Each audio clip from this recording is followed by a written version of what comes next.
Hello, everybody. Welcome back to another episode of Resonant Rise. My name is Brink, and as you can see, we have a lot going on outside and a lot of comments from the last episode. I asked if somebody could help me out with a suggestion, and I got a number of them. I had my own suggestions as well, but one that was given to me by one of the viewers topped them all, and I think I'm going to do it. See, I was going to put lights in various places, but one suggestion was given that I use Greg's lighting, which I've seen CatDog Pig Duck use on his channel. CatDog Pig Duck demonstrated it, but I wasn't watching his stream when he built it, so I'm not sure exactly how to build it, but he did demonstrate it working. And if he'd place it down here, it would operate about 100 blocks away from it. It seems like it's very powerful, so it may consume a lot of power. I don't know yet. We're going to try to see if we can build it. It's called Greg's Lighting. And let's see, here's one. This one's called the Carbide Floodlight. The Floodlight Beam. This is interesting. No recipe, so I won't be able to see that one. Floodlight. This is probably it. It's just a floodlight. Electric floodlight, and it's IC2 compatible. So I don't want to deal with EU at the moment. We will in the future, but yeah, IC2 I'm going to avoid. So these are both IC2. Calcium carbide. I've never seen that before. This must be one of the recipes for these things, I'm sure. And other things having to do with Greg's lighting. Bone meal, charcoal mixture. Interesting.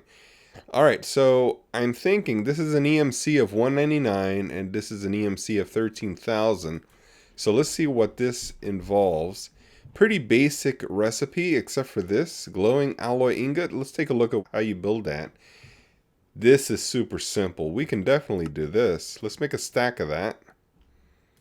All right, we only had that money. Let's make some more lights. So we'll get some glowstone. And we'll make a few stacks of these. Okay, there's a couple of stacks.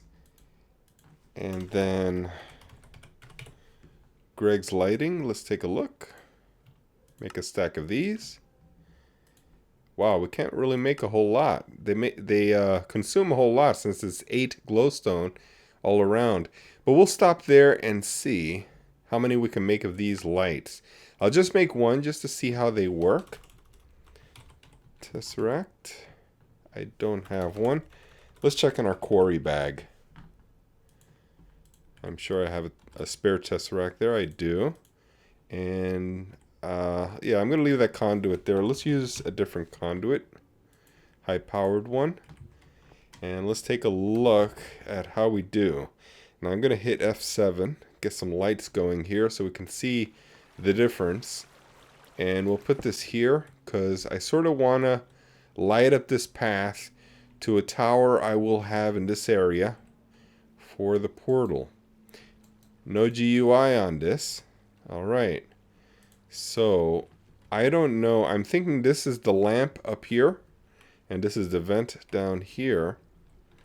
Yeah, so I think it's pointed up right now.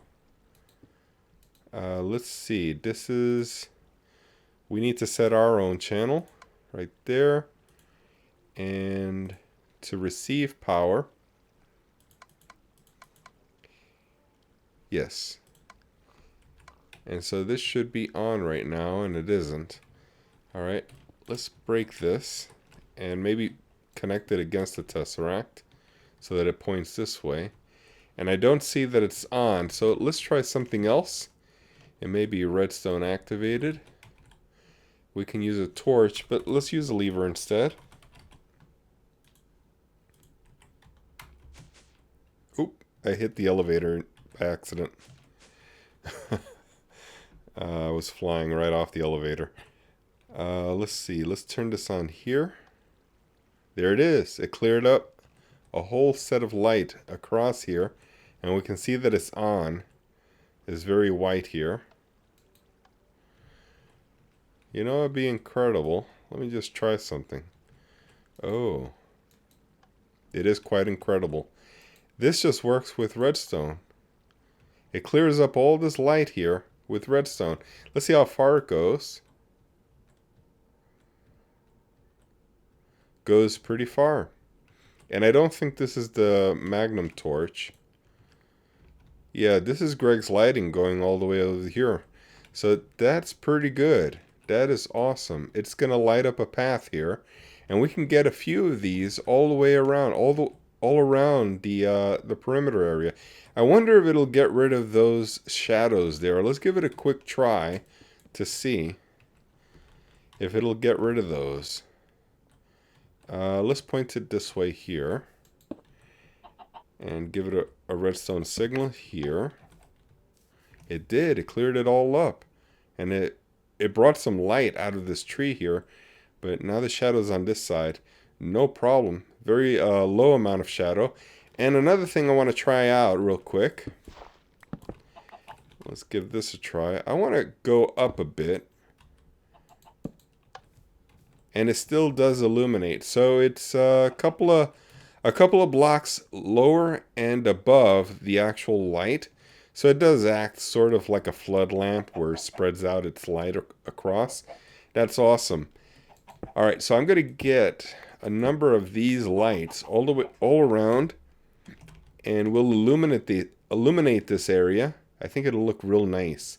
One thing I wanted to show you of the things that I've built off camera is, check this out. Oh yeah, guys. Let's see if we can get a nice panoramic cinematic of my new blood magic room. Oh yeah. Looks kind of ominous. Alright, let's take the cinematic off.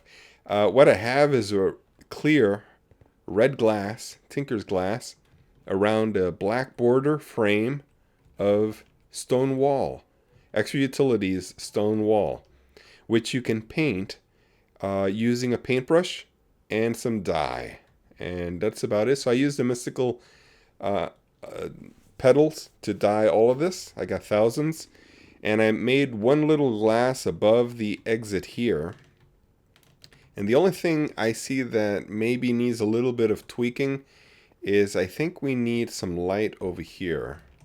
I'm just going to break this. Yeah, and maybe we'll get some glowstone right here. And we'll paint this block over here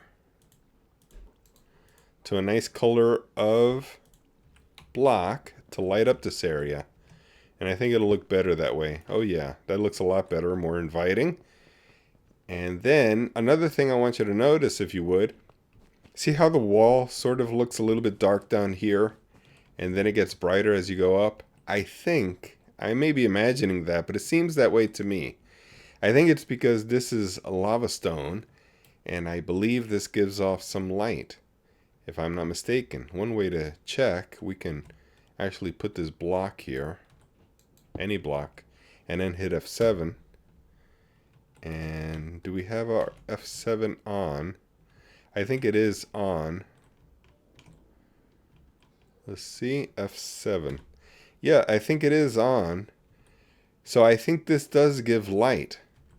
And so, yeah, this is all set. Anyway, guys, I'm going to build a few more of these lights and spread them all about. And then we'll get back to a build. Alright, everybody, we're back. And I'm going to put this away. We got some extra stuff to put away, some extra lights. I've put lights all around, at least to the front, because this is the only place I'll be entering and leaving. We don't need any in the back. There's nothing going on back there. The farms are part of the building, so we don't need to light up anything behind it. And the lights work great, even in the daytime, as you can see. It's pretty bright all over the place. Well, right now we're going to get into a build. Let's put this quarry away. And some of this dye. What I want to do is build a biome paintbrush, or painter, I think it's called. Let's see, it's a painter. And so we'll need one of these doohickeys, a transformation core. Just a lot of dye, that's all it is. Let's see if there's any alternate recipes. It's just a combination of all the recipes. And let's shift click it, and there we have it. Now, along with this biome painter, we need a sort of template or a little jar that'll hold, let's see, this capsule, biome capsule. It'll hold a color, or actually the biome itself, its color, inside this capsule, and then the paintbrush will recognize it and be able to paint it. So we'll need another one of these transformation cores. So it's 2 transformation cores in total. And now we can build the capsule. We should have everything. I think I have emeralds. And there it is. Now instead of just making one, let's see how many we can make. We're going to need another one. Let's make a few. Boy, I'm not sure how many I should go for though. Okay, they don't stack, so I can't really grab a stack of 64 or anything. But let's make a number of these capsules. Just as many as I have for here. And there's a reason for that. Now this is the color that I want, and I want to move it over there and maybe a little bit over here. And if we look, you'll see that this is Sacred Springs. Yep. And we go over here, it's still Sacred Springs. So this is part of Sacred Springs also, even though it's a lighter hue of a color. But this is River here, this line right here. And here we have Chaparral, or Chaparral, whatever you want to call it. Chaparral is what I call it. But what we need to do is drop some of this good stuff, this capsule, on the floor in the biome that we want. This is the color we want. So I don't think it matters if you stack them all in one place, because it won't really suck the color out dry from it. It's just copying the color is all it's doing. Oh, my magnet's too strong. Okay, but as you can see, there's a durability bar, so it's charging up. And it doesn't say how many percentage is done already. But we'll leave these here for a little while. And then the other thing we need to build is that paintbrush. Let's go ahead and see if we can do that. Painter, I think it was called. Yeah, here. This guy right here. So we'll need one of these. And then the brush itself. Cool. Alright, so let's give some time to these capsules to fill up, and then we'll start using them.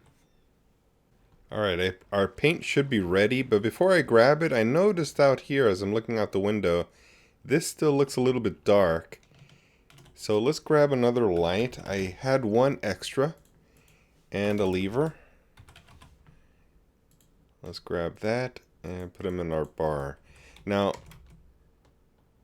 I could put it against here like I did on the other side. That would work. But I just wanted to see if it would work if I also...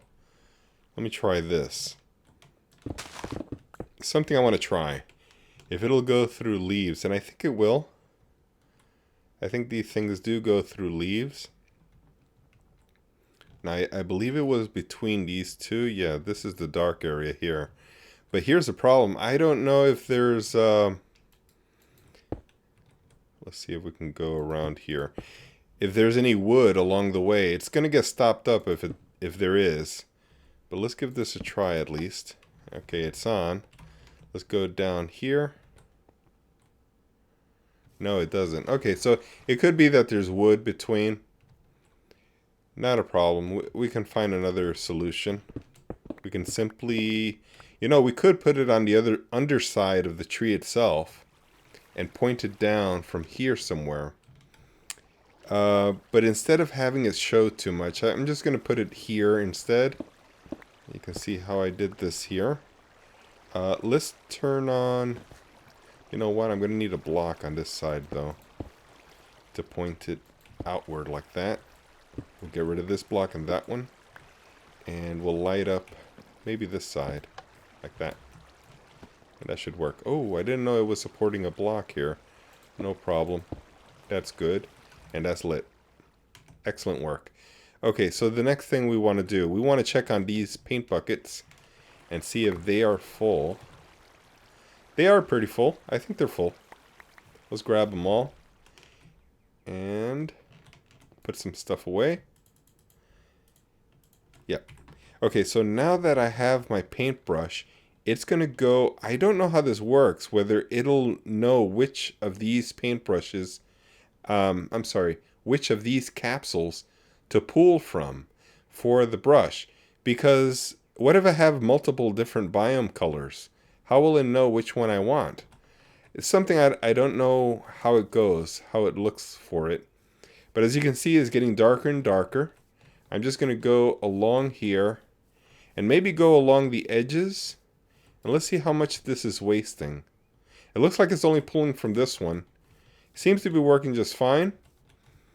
And it's not going to take too long. I only need to do this section. Those other sections, I don't really travel in that area, so it'll be fine. I just want to color this area here. And so we just need to go over it over and over again as it gets darker and darker. It looks pretty good. Photoshopping a biome. I just finished right now. I brought up the daytime, and you can see that there's some tiny little spots here and there. Not too noticeable when you're close up, but if you go a few times, you can get rid of it. Yeah, I've tried a few times with this particular spot, but for some reason it doesn't really go away, but it's hardly noticeable. I don't know if it'll even show up in YouTube, but there is a little bit of a square here that I can notice. Anyway, as you can see, it's done. A lot of it is unnoticeable. Okay, that one's done. Yeah, it takes a long time because there's a lot of multiple stages to get to the deepness that I wanted. And then I left those areas pretty dry. I have a lot more left over, and this is what I've used so far for this area here, which is a lot because we did do a lot here. I'll do this off camera. I'll use all of this for this. I don't care about that area or the back areas. I only want the immediate property to be corrected. And by corrected, I mean just made a Sacred Springs biome, which I like a lot. I've always liked it. You know, one thing I forgot to mention is that as I'm doing this, the leaves are changing to the biome color. If you'll remember, some of it was brown because the dirt under it was brown. The biome is brown. But now that I've changed this area, whatever was brown here has turned to a dark green, which I also wanted. You can sort of tell where I still need some work is where this is a little bit lighter in color. So I guess this is also part of Sacred Springs. It's just two different shades of green for Sacred Springs.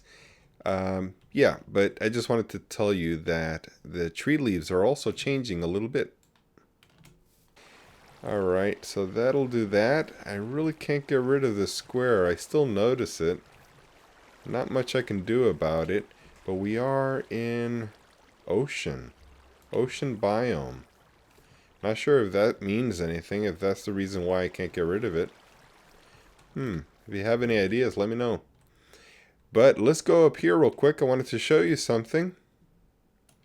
Right now, our ore processing has been going dynamite. It's really been working day in and day out since I've set it up many weeks ago. It hasn't stopped. And I have energy upgrades for all of them, and they are maxed out with speed upgrades just enough to get it by, because this, again, is the bottleneck, the chemical washer. Over here, no speed upgrades, no energy upgrades, not needed, because this never goes up any faster than this can put it out. So this one's doing gold, and as you can see, we have iron here. And so they're assorted. They go across the different ores. We have a variety of different ores being processed. And this is working optimally. In other words, this is the right balance for the amount of chemical washers that I have. I don't need any more. I don't need any less. Any less, and this will jam up. Any more, and I'm just wasting energy by pushing them out too quick. Plenty of chemicals going on from the brine salination plant, and these are being processed here. As you can see, the whole system is working, getting all the different ores sent to the ME system. Yep, they are all being processed and sent down. We have our AE auto crafting, which we're going to get into very soon. I'm going to be making some IC2 machines, industrial craft, very soon. We'll get into that. But I think we're going to call it quits here. I want to thank you for watching, and I'll catch you all next time.